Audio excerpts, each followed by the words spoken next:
Hello everyone, today my group would like to formally present to you our final eHealth intervention proposal titled Mindful Moms, a mobile-based application for perinatally depressed women. The health disorder our group has selected to research is perinatal depression, which to many, only one of these two words are familiar.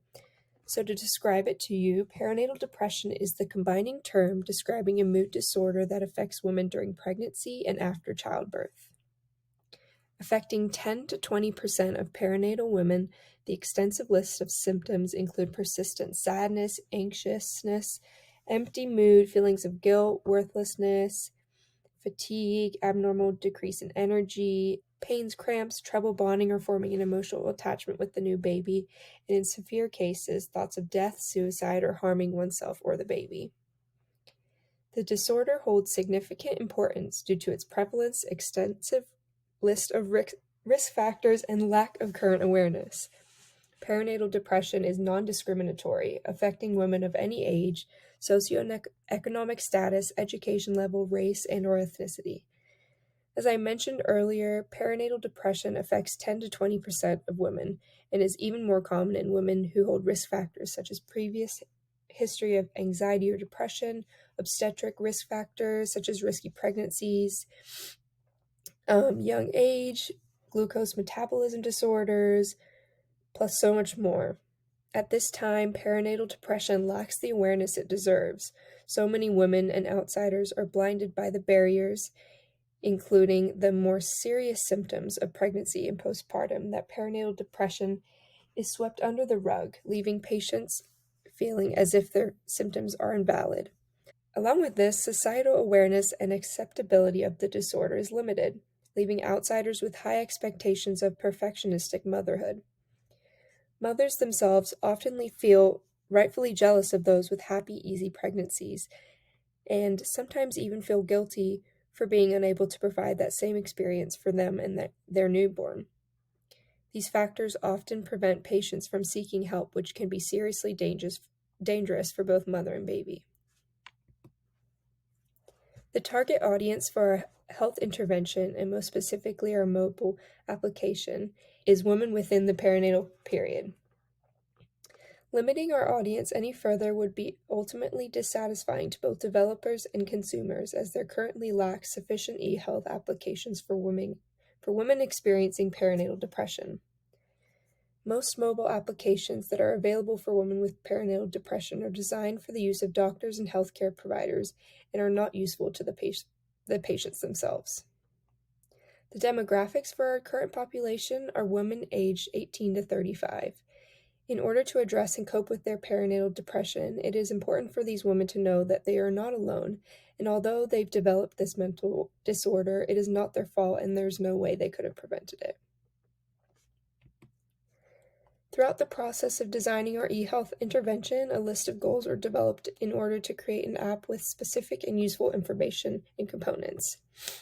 As you can see on this slide, our app aims to improve the mother's overall mood and depressive symptoms, inform new and expecting mothers about perinatal depression, and provide access to nearby support groups.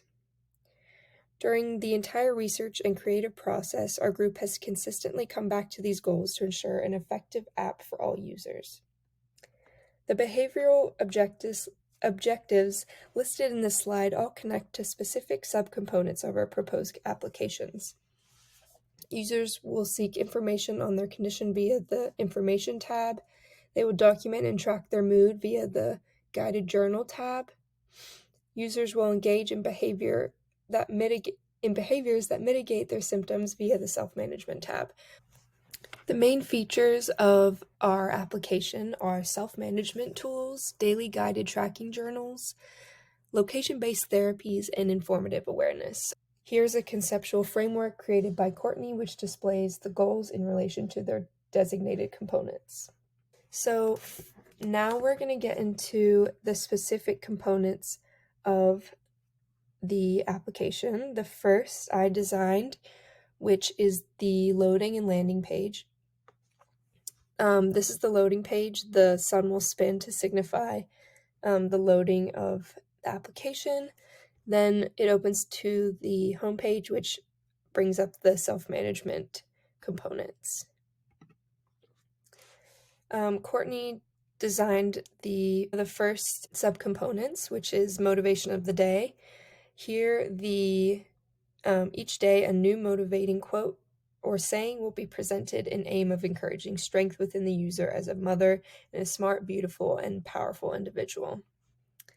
The next one is an exercise, still under the self-management component. It will display a scrolling page of multiple workout/strengthening videos for pregnant and postpartum women. Users will see a thumbnail of the video on this page where they can click on the desired video and then be transferred to the YouTube app or website to watch and follow the exercises. The next component I have created is the daily guided journal. So once the user clicks on this tab of the app, the diary icon with the date on the front will pop up and users can begin writing. So included are guided questions if the user doesn't know what to write about. If not, they can do open writing as their choice. The next aspect, also under the self-management tool, is the recipes. Similar to the exercise component, users will be presented with a scrolling page of pictures and names of healthy perinatal-oriented recipes. Once chosen, the user will click on the recipe and then be taken to the external site of origin. The next component is location-based therapies. This was created by Hailey. It will allow users to filter through provided therapies. Once the user clicks on the desired option, the company name, type of therapy provided, reviews, and images will be displayed on this page. Once the user wants more information about a therapy, they may click on the link to go to the company's page and continue their research and book appointments, etc. The next component is by Kathryn and is informative awareness, arguably one of the most important components. The informative page will include subcomponents titled Why Me, Symptoms, Treatments, and How Do I Explain This to Others? All of these questions will help the user to understand their new disorder and how to manage it, how to explain it to others, how others can help them, etc.